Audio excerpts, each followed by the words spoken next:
overdiagnosis and overtreatment.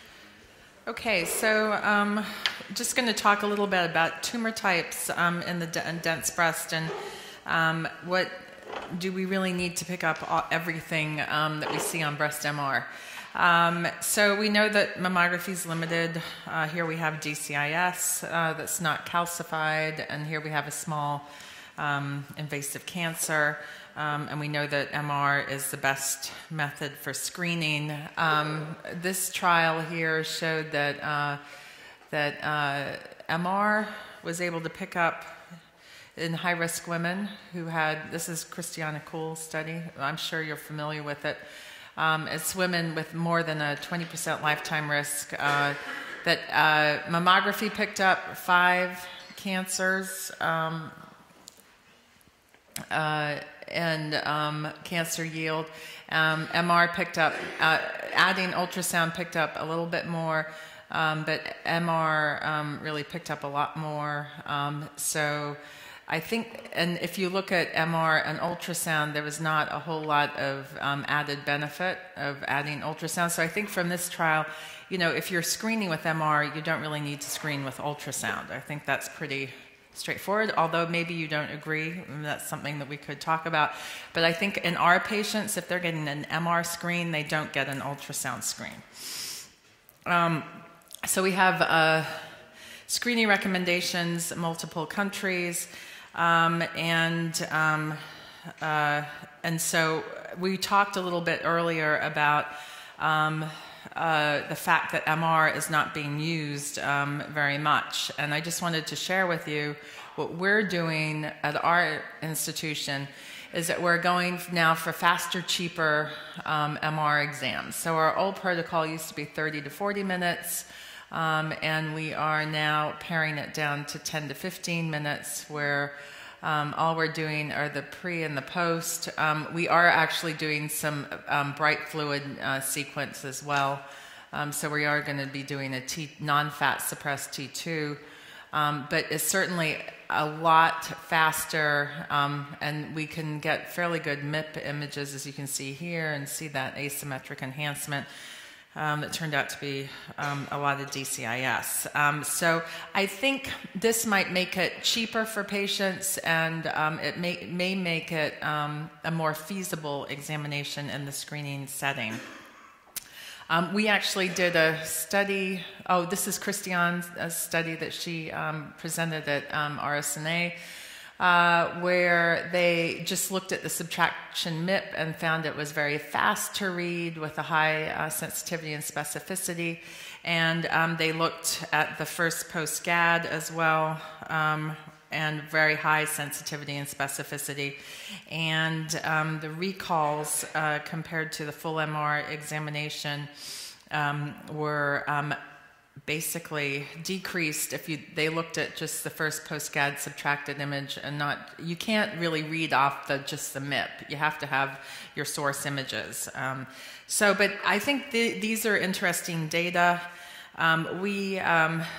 We looked at a data set that was all cancers. It wasn't really truly a screening setting. So we had 100 known breast cancers that were identified on MR. They were about 2 centimeters. Most of them were DCI invasive, but we did have a good proportion that were DCIS. And we were able to show that in the abbreviated protocol, and looking just on the pre and the post, and the bright fluid sequences, that we could find a cancer detection rate. We found almost all of them. The ones that we didn't find were these 2 tiny cancers here. So 1 reader out of 4 readers picked it up, but not all of us picked up these tiny cancers. So it really opens the door, I think, for maybe offering MR to a wider group of people, maybe perhaps, you know, this moderate risk group that we're always wondering what should we do with. So it's a feasible idea. Okay, so what we're going to do is just talking about MR and the fact that it picks up more disease than probably is necessary. So we know the big criticism is when you do preoperative staging that it picks up, and you've seen this slide before. that it picks up more disease than suspected. But really, I think what's happening in the, at least the breast imaging community, is that it's this idea that it's more about tumor biology, and perhaps not so much about the size or the extent of disease. Now, that said, we don't know what that threshold is that we need to detect that's not going to be treated with adjuvant therapy. But I think that hopefully by the end of the talk that you'll feel that it's not important to chase down every little last tiny focus that you see on MR, as you were saying earlier. So we don't know, though, what's important disease, which you should call. Now, I kind of use this 5 millimeter rule, and also if I can't really characterize it, I don't go chasing it all that much. Now, with this patient here in the middle, I would probably chase one of these other areas. And probably I would chase these areas too as well, I mean, given that. But these are all areas of disease, cancer. You can see on MR that this was unsuspected, and so was all of this as well. But what's become true is that disease-free survival and overall survival really depends on subtype. So you can see here that these are the luminal A cancers. There's disease-free survival and overall survival are pretty good in the luminal A's, okay? Compared to luminal B's, which are not so good here. But the worst actors are the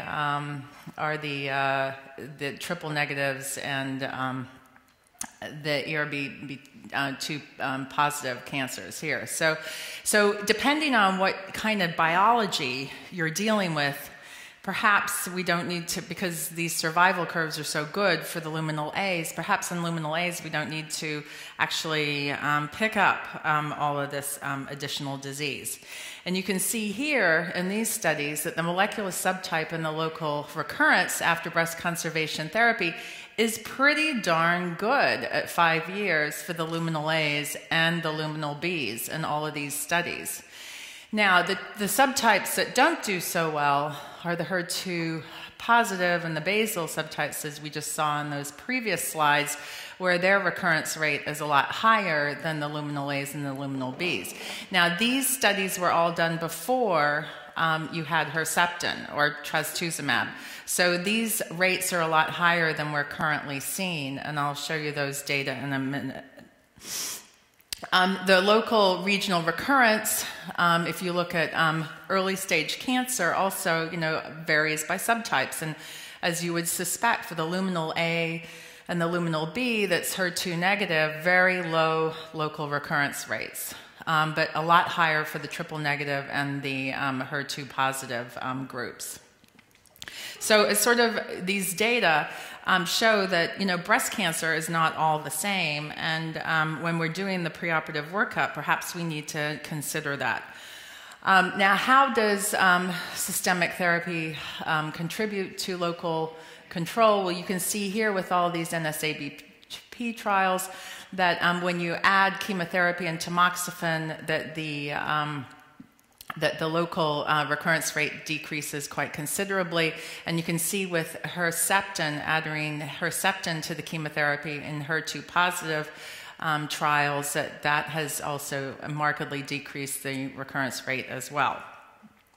So just at our institution, we've seen that happen with the addition of trastuzumab for HER2 positive patients. Before we had it available with no trastuzumab, the local recurrence rate was 7%, but that's gone down to 1% with the addition of trastuzumab. So the thing is that we've got all of these focused therapies that are doing a fairly good job at treating the cancer, and we can't I don't care what your philosophy is. Like, I talk about this to Laszlo, and he gets incensed because he feels that we need to, that the industry is about giving chemotherapy and pills and all that sort of stuff. Well, that's what we're dealing with. It's the big biomedical complex, if you want to say, the big pharma, and our patients are going to be getting these medications. So the thing is that do we need to find all the disease, or can it be treated with this? So I think really that the future is more about tumor biology, and I think that the Z11 trial has certainly shown us that. If we can leave behind tumor in lymph nodes, we probably can leave behind tumor in the breast as well. And I think that this trial was a big game changer. We follow the Z11 trial at our place. It's markedly decreased our preoperative evaluation of the axilla unless there's clinically palpable nodes. And so it's also, I think, changed the way that we interpret breast MR. And I've shown you this case yesterday, this young woman who's only 32. We picked up this 3 millimeter focus of additional invasive cancer. Now, American surgeons don't do multiple lumpectomies, and you could say, well, perhaps you could have done multiple lumpectomies in this patient and saved her breast. But this is what happens where I live. This is the known cancer. We got this additional area, DCIS. The surgeon thought, oh, I can't get all of this out, with a good cosmetic result, so I'm going to do a mastectomy. So that tiny additional DCIS tipped the boat over to a mastectomy for this patient. And this is the problem with MR. And this is what people get very upset about, because they say there's unnecessary mastectomies, you're overtreating this patient. Here's another example of an obvious invasive cancer here. Down in another quadrant, the same lower in the breast, there's a little bit of DCIS. So this patient, who probably could have been treated fine with lumpectomy, ended up with a mastectomy. This patient here, you can see her invasive lobular cancer back here. She had this one other additional focus that someone called and we went after. It was LCIS. And, that doesn't require, it's not an additional cancer, but yet the patient was really worried that there was something else in the breast, and she elected a mastectomy for this as well. So I really feel that chasing down this additional focus did not benefit this patient at all. It really made her life a lot more complicated. Luckily, in the States right now, they have just started a multiple lumpectomy trial, thankfully, so that all of this perhaps additional disease that we see on our imaging is not going to adversely affect the surgical outcome for the patient. So here is a perfect example, one of patient that we enrolled in the trial. And you can see two cancers that are separated. Here they are, they project over each other on the CC view. So for the trial, they have to be separated by 3 centimeters of normal breast tissue seen on MR, exam, and mammo. No more than 2 quadrants with cancer, and they have to have mammo and MR prior to registration. And this is a case here where you have one cancer here, a separate cancer in another quadrant. You can see axillary adenopathy. So she was enrolled in the trial with multiple lumpectomies with negative margins and hopefully doing well.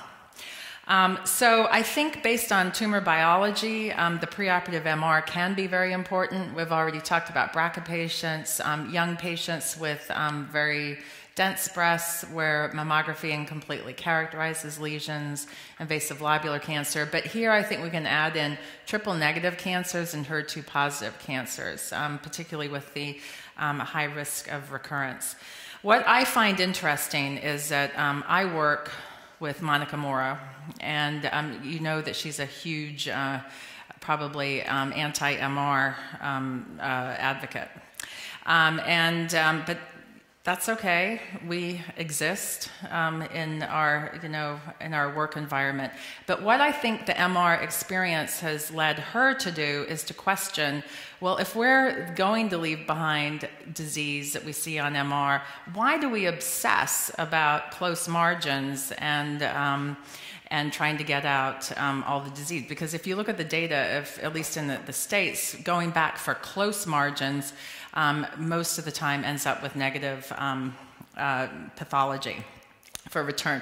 So I think it's helped her, and this is along with her co-authors Jay Harris and Stuart Schnitt, to find that surgical margins may not be better. And so in conclusion, I think that subclinical microscopic disease is a poor predictor for local control. I think C11 supports it. So that means forget the additional foci that you see on MR. Usually, if they're getting traditional treatment, it usually gets treated. I think the recurrence rate data support this. Local control varies with molecular subtype and effective systemic therapy. Chemotherapy, it does work, and the hormonal therapy works as well. So we have to take that into consideration. And bigger surgery may not improve outcomes for low-risk or high-risk subgroups. So precise surgery may not be the end game that we have been trying to have for all these years. And I think that's made a lot of these preoperative MR trials difficult to achieve because breast surgery is not precise. So doing more surgery really doesn't change the tumor biology. Now, you may disagree with me, and maybe we can talk about that, but I don't think that it needs to be as precise as we think it needs to be. And with that, I'd like to thank you for your attention.